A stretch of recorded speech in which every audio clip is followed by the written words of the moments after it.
Awakened Guan Yu is a remarkable warrior with a skill set and weapon cores designed to dominate the battlefield. Let's explore his abilities and optimal cores to fully unleash his potential. Dragon Wrath is a powerful skill where Guan Yu charges toward his target, dealing significant damage to enemies in his path and knocking them back continuously. At its maximum level, Dragon Wrath increases its base damage by 12, and after casting, Guan Yu gains 50% damage reduction for 4 seconds, making it both an offensive and defensive tool.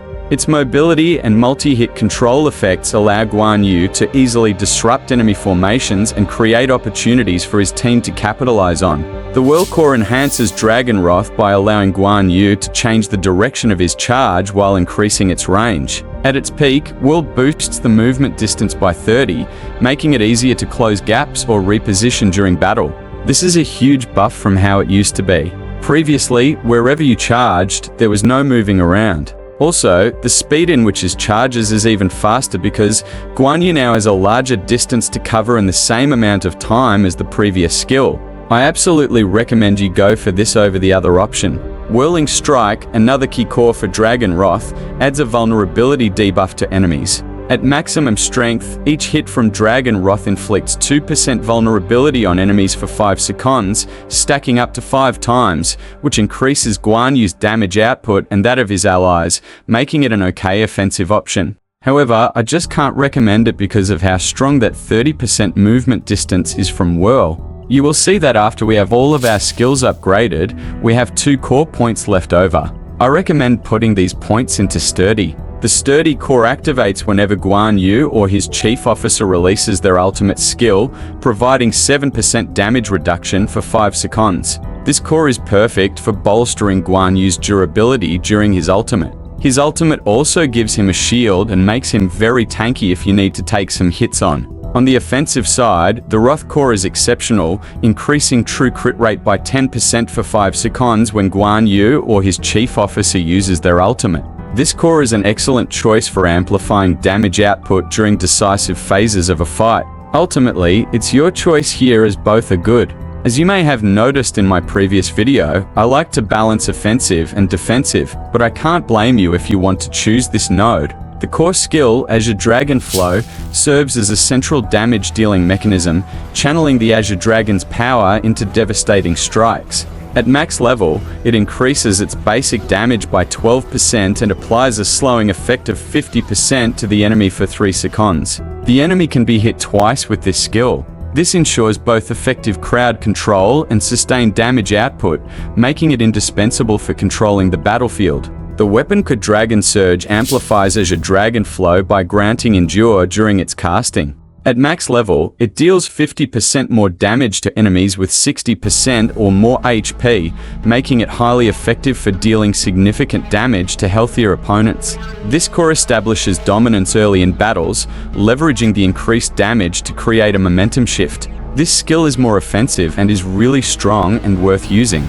Dim is another weapon core that enhances Azure Dragon Flow by introducing a blind effect. Upon activation, each hit inflicts blind on a single enemy for 1 second. While its utility is niche, it provides tactical advantages in interrupting enemy actions and reducing incoming damage during critical moments. If you choose the right path, I'd recommend using Dim because the blind effect is very powerful.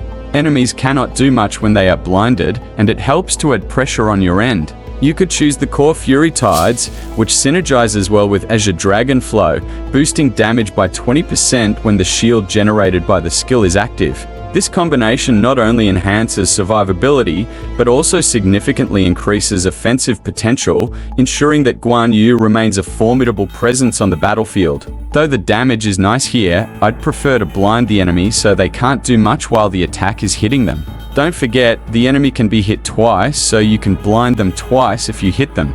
Pride takes a more defensive approach, granting Endure during the casting of Azure Dragon Flow while generating a shield. At max level, this shield equals 10% of the target's max HP and applies to both Guan Yu and allies within an 8-yard radius for 4 seconds. This provides both personal and team sustainability, reinforcing its role in team compositions focused on survivability. I personally like this as it gives Guan Yu a bit more defense. He is already tanky, and I think the better option for everyone is to choose the right path for more damage. But I've been enjoying just having more shield and HP and tend to play with the left side these days. If you choose the left side, then I'd recommend Blessing, which is a utility core that complements Azure Dragonflow's shielding effect by restoring HP for Guan Yu and allies. The healing equals 20% of his attack per second while the shield is active. This makes it an excellent option for prolonged engagements, sustaining both the hero and teammates during drawn-out fights. Finally, Flicker capitalizes on Azure Dragonflow's shield by increasing movement speed for Guan Yu and allies by 20% for 5 seconds. This core doesn't feel great since Guan Yu already has amazing mobility with his charge. I don't think this is needed. Even in 3v3s, Zuo CI tends to be a must-have and will use his skills to grant allies additional movement speed. Awakened Guan Yu's devotion skill truly showcases his dominance on the battlefield. At maximum level, devotion condenses the shape of the Azure Dragon and delivers a devastating 7-strike attack to the front enemy, dealing good damage. This skill not only slows the enemy by an impressive 70, but also increases the basic damage output by 24%. As a finishing touch, once the skill duration ends, Guan Yu gains an additional 15% movement speed boost for 4 seconds. The damage on this ultimate is okay and doesn't improve all that much. Complementing this, the still weapon core maximizes control. The final cast of Devotion inflicts 100% decelerate on enemies for 1.5 seconds, ensuring they are slowed down and vulnerable to follow-up attacks. I've been testing this core, and I don't really think I like it. Maybe I don't fully understand it, but it seems that the last hit from the 7-strike attack just makes it so the enemy can't move at all. I don't really recommend this as I couldn't see the use for it. Billow Ward offers unparalleled durability.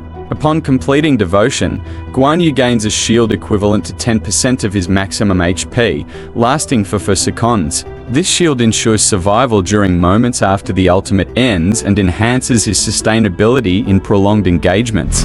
I would recommend that everyone use this. The Firmness passive provides a defensive mechanism when casting Azure Dragonflow. At max level, it grants a shield equal to 6% of max HP, with an additional 5% shield boost per enemy hit, capping at 15% of max HP. When the shield expires, it explodes, dealing damage equal to 250% of Guan Yu's attack, making it a versatile passive for both offense and defense. This can be further enhanced by 4 cores. Righteous Ardor, which is what I recommend, offers strong survivability and crowd control immunity. At max level, Guan Yu receives 10% damage reduction for 1 second upon normal attack. If his HP drops below 30, he becomes immune to crowd control for 1 second, making this a critical skill for emergency scenarios. This effect activates every 60 seconds, giving consistent reliability in intense fights. The main reason I recommend this is because having an emergency immunity to crowd control is vital when AP 22 officers have you locked down. You often need this to survive ultimate and to get away or switch quickly. Graceful Slash emphasizes stacking damage and damage reduction. At max level, it provides 10% damage reduction for 1 second upon normal attack. Additionally, taking damage increases Guan Yu's own damage by 5% for 10 seconds, stacking up to 5 times. This makes it a powerful tool for leveraging Guan Yu's tankiness into damage output. This is a nice offensive core you can pick up. The Skyquake core focuses on normal attack synergy. At max level, it grants 10% damage reduction for 1 second upon casting a normal attack. Additionally, each normal attack reduces incoming damage by 5% for 3 seconds, stacking up to 3 times. I don't know how good this really is in battle and don't recommend it. Wild Strike builds on Skyquake with added critical enhancements. You would only really use this if Guan Yu is a lieutenant, for some reason. This core increases his critical hit rate and critical damage by 20%. This might be good in theory, but no one really uses Guan Yu as a lieutenant because there are better ones out there. I'd avoid this one unless you don't have any good alternatives. And there you have it. Let me know what you think in the comments below. Let me know in the comments if you enjoy this video and if you agree or disagree with me. I am working on balancing gameplay and guides in the game. Please bear with me as it's a process to make these videos. Thank you and much love to you all. Have a great rest of your day.